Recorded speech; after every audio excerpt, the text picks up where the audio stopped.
Bonjour, dans la vidéo d'aujourd'hui, nous allons apprendre à résoudre graphiquement une équation, comme par exemple la question numéro 5 de l'exercice numéro 2 de votre feuille de travaux dirigés.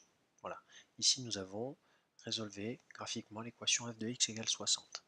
Alors pour trouver la résolution graphique de f de x égale 60, alors j'ai tracé la représentation graphique d'une fonction qui n'est pas la fonction de l'exercice numéro 2, pris une fonction tout à fait au hasard, et je ne vais pas résoudre f de x égale 60, mais plutôt f de x égale 2000.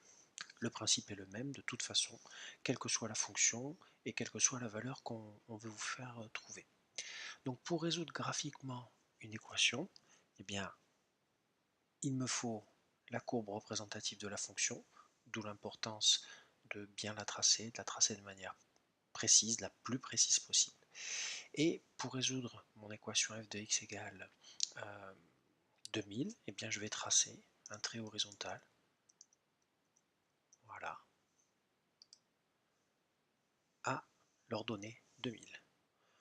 Tout simplement, hein, pour résoudre une équation, voilà, pour résoudre f de x, qui est ici en rouge, égale 2000, qui est symbolisé par le trait horizontal noir à l'ordonnée 2000, je vais tout simplement aller chercher le point d'intersection entre ma courbe en rouge et mon niveau 2000, ma droite horizontale qui est à 2000.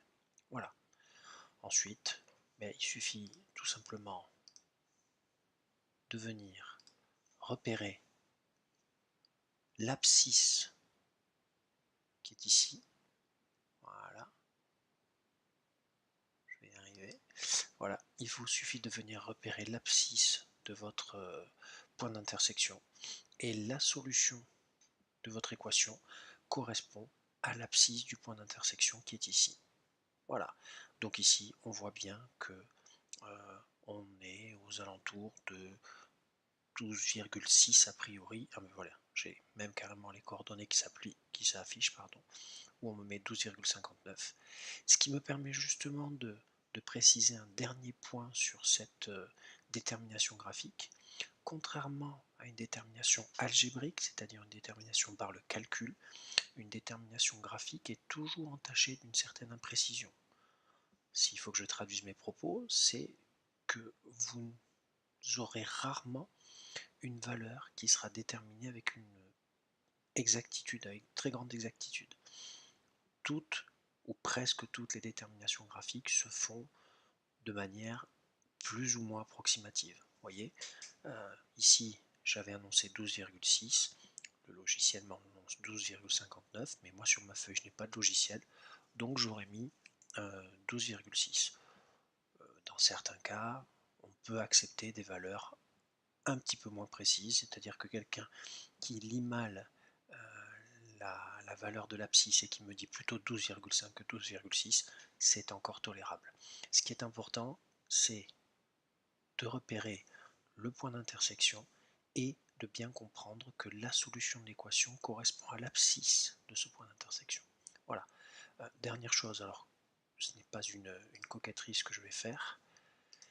Je vais juste mettre ceci sous forme, pardon, voilà, sous forme, je l'ai effacé, je vais le refaire,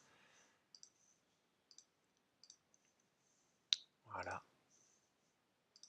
sous forme de pointillé, parce que contrairement à un calcul où quand vous faites le calcul, vous justifiez votre réponse, la seule façon de donner une justification à une résolution graphique, ce sont les traits de construction. Voilà. Eh bien, écoutez, j'espère que cette vidéo aura été suffisamment claire pour pouvoir vous aider. Vous allez retrouver dans votre feuille de travaux dirigés sur les logarithmes et les exponentielles pas mal de résolutions graphiques à réaliser. C'est toujours le même principe. Voilà, j'espère que vous saurez vous débrouiller, que cette vidéo vous aidera. Je vous souhaite bon courage et je vous dis à bientôt. Au revoir.